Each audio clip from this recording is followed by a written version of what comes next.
84% of Canadian drivers carry a survival kit in their trunk. Across the border, that number drops to 38%. That gap does not stop at the car. It runs through the kitchen shelf, the furnace room, the savings account, and the neighborhood itself. Canadians prepare for things most Americans have never even considered.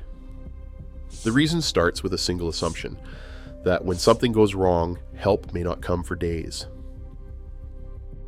On a January morning outside Ottawa, Micheline Prou's car spun off the highway and slid into a snowbank. The temperature hovered near -40. She waited 4 hours for rescue, but she was not unprepared. From her trunk, she pulled out a Mylar blanket, hand warmers, and traction aids, the same items listed on Transport Canada's 2012 Winter Emergency Kit Checklist. She later told a local radio station, "The kit saved my life. Without it, I would have been stuck in the cold all night." In Canada, this kind of readiness is not left to chance. Ontario law requires a winter emergency kit in every registered vehicle, including a shovel, reflective triangle, warm clothing, and basic food and water. Mechanics check for these kits during annual safety inspections, and drivers face a $150 fine if they come up empty. National surveys show 84% of Canadian drivers comply, with the highest rates in the coldest provinces. The Canadian Automobile Association estimates roadside fatalities have dropped by 13% since these standards were introduced. Across the border, the picture is different. In Minnesota, where blizzards are just as fierce, only 38% of drivers carry a complete kit. US guidelines exist, but they rely on personal initiative, not enforcement. When winter hits, the difference between policy and suggestion can decide who makes it home. Every Canadian household is told, in no uncertain terms, to be ready for 3 days on their own. The 72-hour home kit is not an abstract guideline. It sits on kitchen shelves, in hall closets, and under beds across the country. Public Safety Canada's checklist spells it out: bottled water, canned food, a flashlight, batteries, a first aid kit, medications, and cash. In 2023, a national survey found 71% of Canadians reported having a complete kit. The government's message is everywhere, from school handouts to community center posters, reinforced by annual campaigns and municipal workshops. In the United States, the same idea exists on FEMA's website, but only 48% of households say they have the supplies to last 3 days. The difference is visible during real emergencies. When a February storm knocked out power to a Montreal neighborhood, the Deschamps family stayed put. Their kit provided warmth, food, and a battery-powered radio for updates. For 3 days they managed without outside help. The mother later told CBC that without that kit, they would have had to leave. In Canada, self-sufficiency is not just advice, it is a household priority, woven into daily life by steady government reminders and the lived memory that help may not come right away.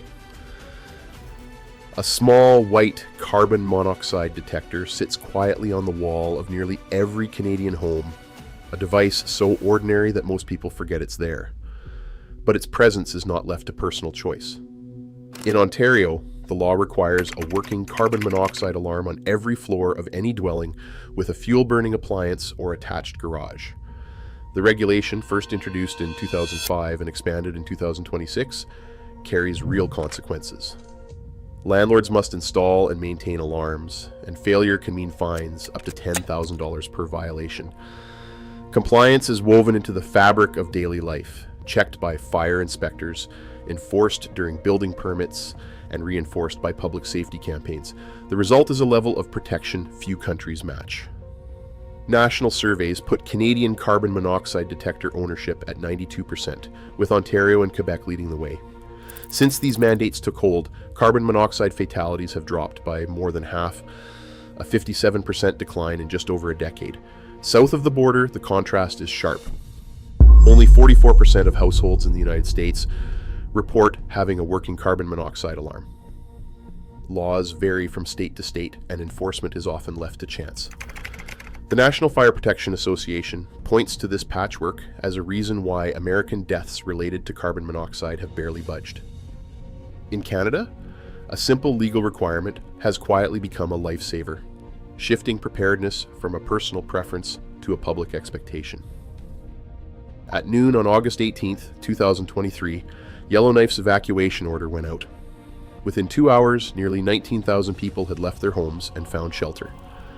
97% of available beds were filled. The Neighbor First Network, first piloted in 2019, ran the operation like a well-rehearsed drill. Volunteers from every neighborhood, trained in advance and connected by a custom SMS alert system, moved door to door, checking on seniors, relaying evacuation routes, and confirming that no one was left behind. The dashboard at the city's Emergency Operations Center tracked arrivals in real time, matching families to shelters and preventing bottlenecks that have plagued past disasters. Sarah McKenzie, a Yellowknife resident, later described how her family left the house within 10 minutes of receiving the alert. Their go bags were already packed, and a neighbor who was part of the volunteer roster knocked to make sure they had a ride. It felt like a neighborhood watch, not a panic. While the system was not perfect, the numbers speak for themselves. Only 27 search and rescue calls were needed, compared to over 100 in a similar wildfire 8 years earlier. In Salt Lake City, by contrast, a FEMA study found just 41% of households had any evacuation plan, and fewer had ever practiced one. The Yellowknife case shows what happens when drills are routine and neighbors are part of the emergency infrastructure. The result is not just speed, but calm, a kind of order that comes from knowing long before disaster strikes exactly who will knock on your door. On January 5th, 1998, freezing rain began to fall across eastern Ontario and southern Quebec. Within hours, power lines snapped under the weight of ice, plunging millions into darkness. For some, the outage lasted nearly 4 weeks. In the aftermath, a federal provincial committee produced the Ice Storm Resilience Report, urging every household to assemble a dedicated power outage kit. The message was clear: the grid could fail again, and survival might depend on what was stored at home.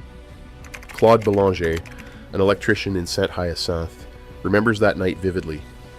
As the lights flickered out, he gathered his family in the kitchen, wrapped them in mylar blankets, and cranked a neighbor's hand-powered generator to charge a radio. Later, he helped patch a downed line with a copper wire splice kit, a skill he still teaches volunteers today. For Belanger, and for thousands like him, the storm's lessons became habit. Decades later, the numbers reflect that memory. In Quebec and Ontario, 58 to 62% of households report keeping a power outage kit, including battery lanterns, manual can openers, non-perishable food, and extra blankets. By contrast, only 31% of U.S. households in ice storm-prone states say they are similarly prepared. The difference is not just in the gear, but in the expectation. In Canada, the 1998 storm rewrote what it means to be ready when the grid goes down. Wildfire smoke has become a season of its own in much of Canada. Health Canada responded by launching the Smoke Health Toolkit after the Fort McMurray fire in 2016, putting air quality guidance into the hands of families from Alberta to British Columbia. The toolkit's advice is now routine: keep a portable HEPA air purifier, stock N95 masks, and watch for smoke alerts on your phone. In a 2024 Alberta survey, 74% of respondents said they owned an N95 or reusable respirator, and 62% had a HEPA air purifier ready for smoke days. These numbers are not just policy targets. They reflect a new household habit, shaped by summers when the sun disappears behind a haze and indoor air becomes a lifeline. The Canadian Red Cross now hands out thousands of smoke-ready kits every year, treating clean air as part of basic emergency planning. In California, where wildfires are just as relentless, only 38% of households report owning a high-efficiency air filter. Mask adoption is even lower, despite repeated health warnings. The gap is visible when smoke rolls in. Canadian homes seal windows, run purifiers, and reach for N95 masks. Many Americans rely on improvised solutions or go without.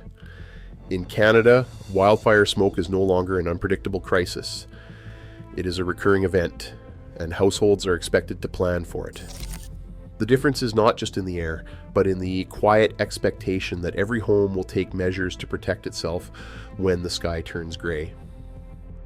In Canada, The idea of a healthcare emergency fund is not just smart planning, it is woven into the fabric of daily life. 68% of Canadian households report keeping a dedicated savings buffer for medical costs, according to the Financial Consumer Agency of Canada. This habit exists even though basic doctor visits and hospital stays are covered by provincial plans. The gaps, prescriptions, dental, vision, and over-the-counter supplies are well known. So families quietly set money aside for the next unexpected bill. In Prince George, during the 2023 wildfire season, one family relied on their healthcare savings to refill prescriptions after pharmacies closed due to smoke and power outages. The father explained, "Our savings meant we did not have to choose between medicine and food." In the United States, the picture is starkly different. Only about 23% of Americans have an emergency fund that would cover 3 months of expenses, and more than 212,000 people file for bankruptcy each year because of medical debt. In Canada, preparedness extends beyond winter kits and air purifiers. It includes a financial safety net for when the system falters. In Canada, the idea of community as a form of infrastructure is not a slogan. It is written into the rules that shape how towns prepare for disaster. Federal and provincial grants, like the Community Resilience Fund, are handed out to municipalities on one condition: they must run annual preparedness audits and prove their neighborhoods can support themselves for 72 hours if cut off. If a town falls short, its funding drops, sometimes by as much as 15%. This makes readiness a shared responsibility, not just an individual choice. Volunteer responders are protected by legal indemnity clauses, shielding them from personal liability when acting under official direction. In Yellowknife, the Neighbor First Network operates under a municipal indemnity framework, allowing volunteers to check on neighbors and coordinate evacuations without fear of legal fallout. Across the country, these frameworks turn ordinary citizens into first responders with the support of grants and legal shields. In the United States, similar programs like CERT exist, but without the same financial or legal backbone. Participation is lower and networks are less cohesive. In Canada, preparedness is a collective habit, built on the expectation that when the system falters, it is neighbors, not distant agencies, who will answer first. Every winter, minus 40 degrees Celsius winds test households from Alberta to Ontario. In 2023, 20,000 Yellowknife residents evacuated in under 48 hours. These aren't outliers. They're reminders. Preparedness isn't paranoia, it's adaptation. The real question: if systems failed tonight, would your household be ready? Let's hear your answer in the comments.